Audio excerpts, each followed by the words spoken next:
Stalinist sort of state, isn't he, where people are afraid to actually speak out. He thought with Southport, I know what I'll do. I'll just demonize the white working classes and that'll be fine because they never fight back anyway. They lose their position for covering up that they did the wrong thing. That's what brought down Boris Johnson was the cover up. That's what brought down Nixon, President Nixon. It wasn't the, and we called it the Watergate scandal.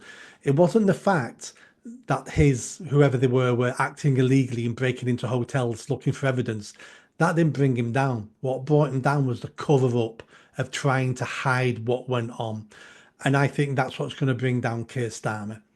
The first rumor is he was the barrister, the solicitor for the accused father to make sure he stayed in the country with asylum.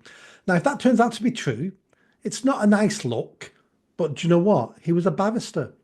His job is to represent people, not to like those people, and but to do the best he can for his basic customer. There's many solicitors and barristers who represent the most horrendous people in society and do their best job. That's part of our criminal justice system. So I'm sure he'd get a hard time for that. I'm sure it would be more fuel on the fire to get rid of him. But I don't think it would have brought him down. I wouldn't want it to bring him. I wouldn't want it to bring him down either for doing his job. But what happens then if we find out it's part of that's true? Let's say, he wasn't directly involved, but he was part involved. His junior solicitor was. Let's say there's a connection.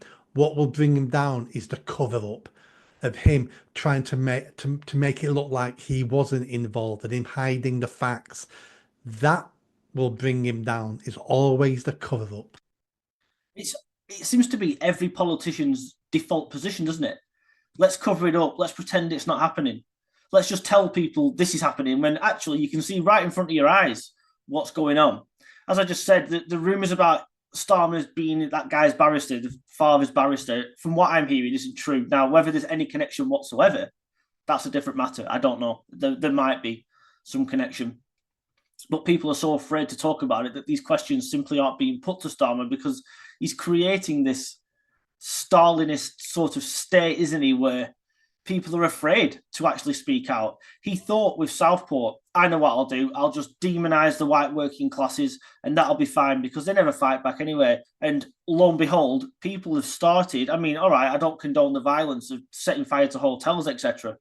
But people's anger is reaching boiling point. And now people are coming out on the streets, whether it be peaceful or not. Hopefully, it is peaceful, and it is most of the time. Look at the farmers' protest, for example, perfectly peaceful. But people are coming out now in numbers. And there wasn't just farmers at that protest. There was people from all representing all sorts of causes, people simply wanting Starmer out. And the numbers have been greatly diminished by the mainstream media, but there was tens of thousands there, not the 10,000. Sky News said it was a few hundred. People's anger is at boiling point, and Starmer, because he's got zero leadership skills, zero personality, and basically no charisma whatsoever, cannot and is incapable of leading people to make them think that he's doing the right thing for them, or even having the very basics of trust in him. There's no trust in Starmer whatsoever. People don't believe him, and they don't believe this government. Now, that probably spans back right down. You can probably go right back to Blair looking at things like that. Ever since the Social Democrats took charge, which was Blair onwards, and we're still living with that now. These people just cover everything up. They never tell us the truth. And there's no greater example of that than manifesto after manifesto. I don't care if it's Labour or Tory. The manifestos are complete lies. Their policies are complete lies. And every time something big happens, it's a complete lie. The official line, is a complete lie. And people now have seen through that. And that's probably part of the reason hardly anybody came out to vote in the general election, because they just think they're all a bunch of lying tossers anyway. I'm not going to vote for any of them.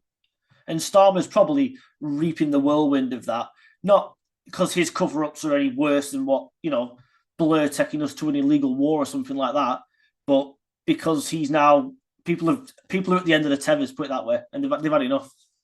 They have, and we've seen that recently across the Atlantic in America, where Trump not only won, but won everything. And won places they've never won before, won the popular vote, won the Senate, looked like he's winning the House. And no one can believe that happened. It's because the people have had enough. And they may not have voted for Trump because of Trump. They voted Trump because we need a disruptor.